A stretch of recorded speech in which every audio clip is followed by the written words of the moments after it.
Perkenalkan, saya Rameza Elkosabila dari Mendua Kota Malang. Pada kesempatan kali ini, saya akan mengajak kalian untuk melakukan eksperimen berjudul Uji Sifat Asam dan Basa menggunakan bahan alami.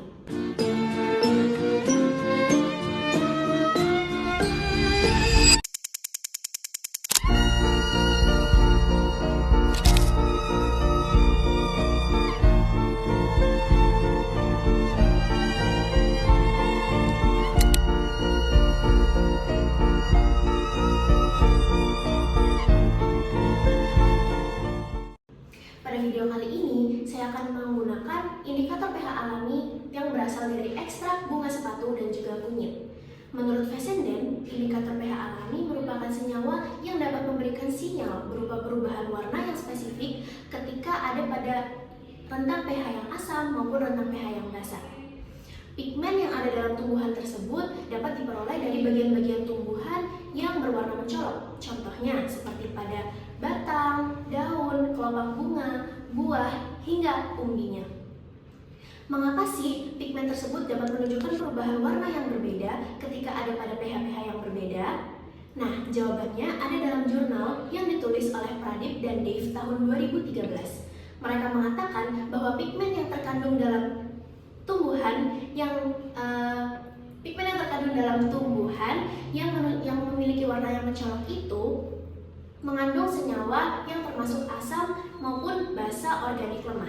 Dan menurut Gard et al., senyawa tersebut dapat menerima maupun melepaskan elektron. Jadi perubahan warna yang terjadi itu bisa berasal dari ionisasi dari senyawa tersebut. Nah, tanpa berlama-lama, yuk langsung aja kita masuk ke lab. Sebelum melakukan praktikum, pastikan kalian menggunakan APD yang lengkap, yaitu masker, sarung tangan, jas lab, dan kalau perlu kacamata ya. Baik, di sini saya akan menjelaskan mengenai alat-alat yang akan digunakan dalam eksperimen uji asam basa menggunakan bahan alami. Yang pertama, di sini ada beaker glass, di mana ini sudah saya labeli sesuai nama dari apa yang akan kita uji nanti menggunakan indikator alami, contohnya seperti cuka, air, jeruk, dan juga sabun.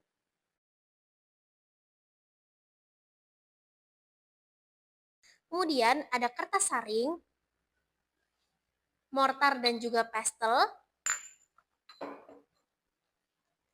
corong, gelas kaca, pipet tetes, labu Erlenmeyer, dan juga gunting. Selanjutnya, di sini ada bahan-bahan yang akan kami gunakan. Jeruk lemon, atau yang sudah diperas, yaitu perasan air jeruk lemon. Selanjutnya ada cuka, kemudian ada larutan sabun, yang pasti ada kunyit dan juga bunga sepatu, ada air, dan juga aquades. Baik, pertama-tama sebelum kita menuju ke pengujian asam dan basa suatu larutan, di sini saya akan membuat ekstrak atau indikator pengukuran pH tersebut terlebih dahulu.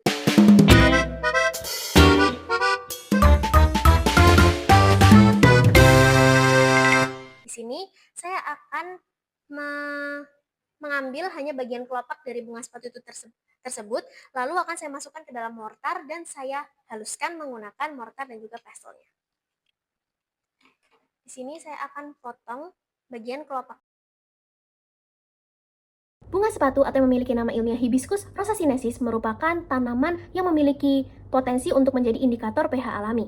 Kelopaknya dikenal sebagai refrigeran dan juga demosan. Jika sudah, kita haluskan. Studi fotokimia mengatakan bahwa kelopak dari bunga sepatu ini memiliki berbagai kandungan, contohnya seperti asam sitrat, asam tartrat, pigmen antosianin, dan lain-lain. Pigmen antosianin inilah yang nantinya akan menjadi indikator pH alami untuk menguji asam dan juga basa. Antosianin merupakan senyawa yang bersifat amfoter, sehingga dia bisa bereaksi dalam suasana yang basa maupun suasana yang asam. Antosianin akan berubah menjadi warna merah muda ketika ada dalam media asam dan berubah menjadi warna kehijauan ketika ada dalam media basa. Baik, ketika bunga sudah terlihat mulai layu, di sini kita tambahkan air hangat sedikit demi sedikit.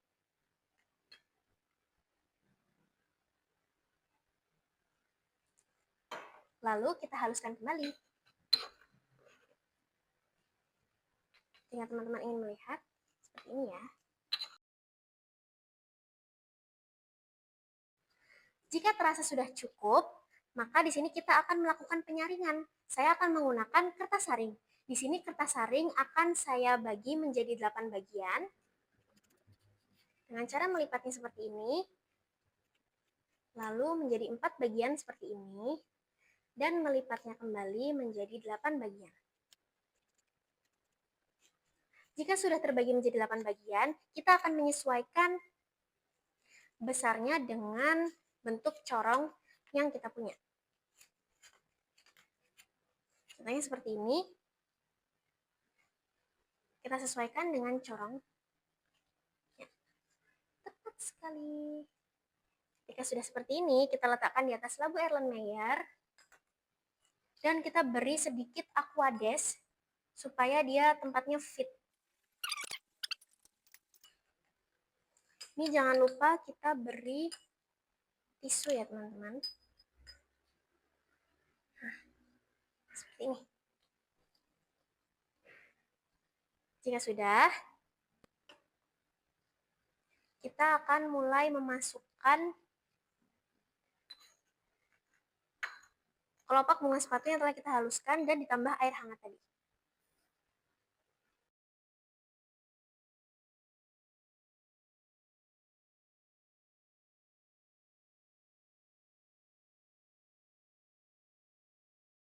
Baik, sembari kita menunggu hasil saringan dari ekstrak bunga sepatu ini tadi, kita akan melanjutkan dengan membuat ekstrak dari si kunyit.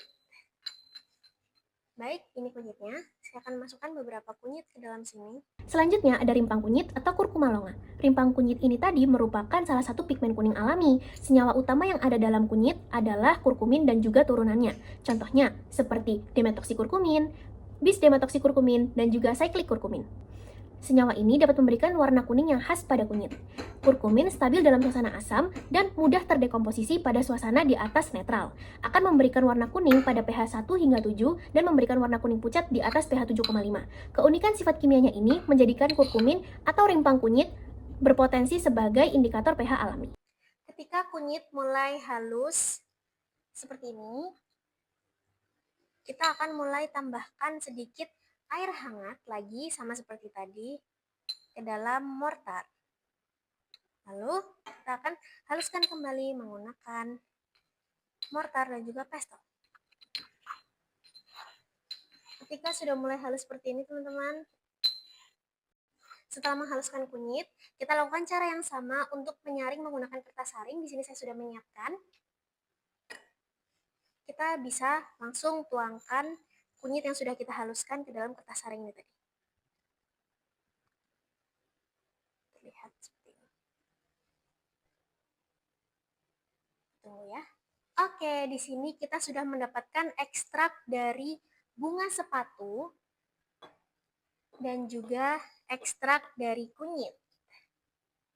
Oke, di sini saya sudah membawa 8 beker glass. Di sini saya akan menaruh sesuai dengan apa yang sudah saya tulis di sini seperti sabun, cuka, jeruk, dan juga air. Saya akan mulai menaruh sabun. Kita gunakan pipet tetes di sini.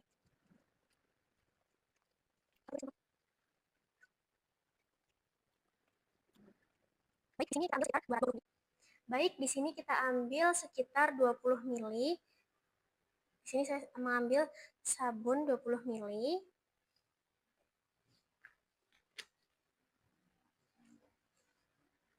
Setelah sabun di sini ada cuka. Ini cuka dapur yang sudah saya letakkan di beker gelas berukuran 250 ml.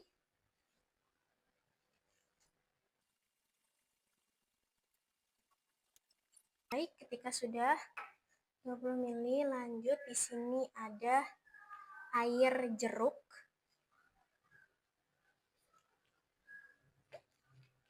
Kita bisa langsung meletakkannya di sini dengan melihat ukuran yang ada di setengahnya seperti ini. Yang terakhir yaitu air.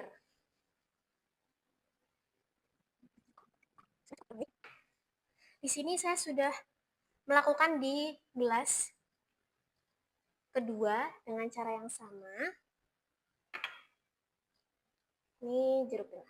Baik, ketika sudah, di sini kita akan mulai menambahkan indikator pH alami yang sudah kita buat, yaitu ekstrak bunga sepatu. Saya akan meneteskan indikator yang sudah kita buat tadi, yaitu ekstrak bunga sepatu ke dalam air.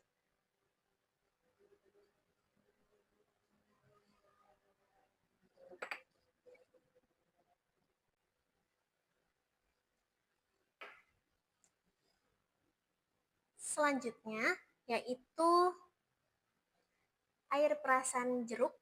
Kita teteskan juga.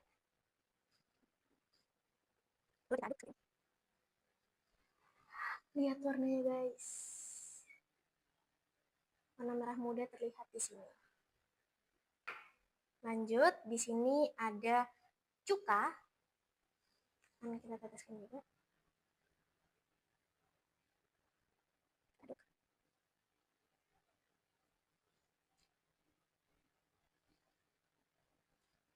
Warna seperti ini. Dan yang terakhir adalah sabun menggunakan indikator ekstrak bunga sepatu.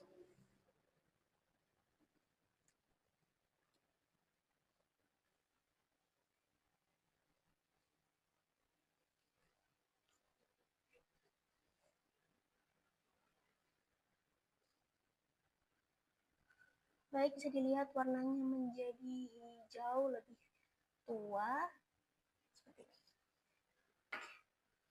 Setelah indikator yang pertama selesai, kita akan menggunakan indikator yang kedua, yakni ekstrak kunyit. Oke, pertama saya akan meneteskan indikator berupa kunyit ke larutan air.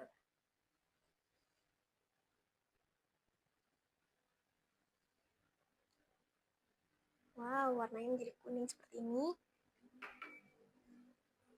Lanjut ke larutan perasan air jeruk.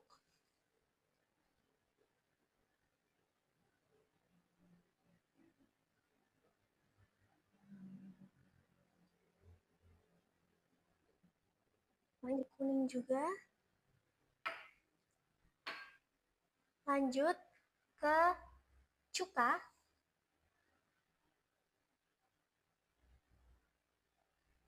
Kita aduk. Warnanya juga menjadi kuning. Dan yang terakhir ke air sabun. Kita teteskan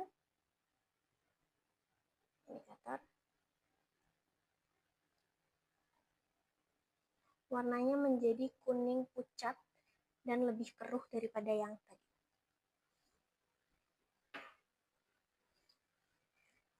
Baik, di sini saya akan tunjukkan kepada kalian bagaimana hasil yang saya dapatkan dari uji asam basa menggunakan bahan alami, terutama bunga sepatu dan juga kunyit.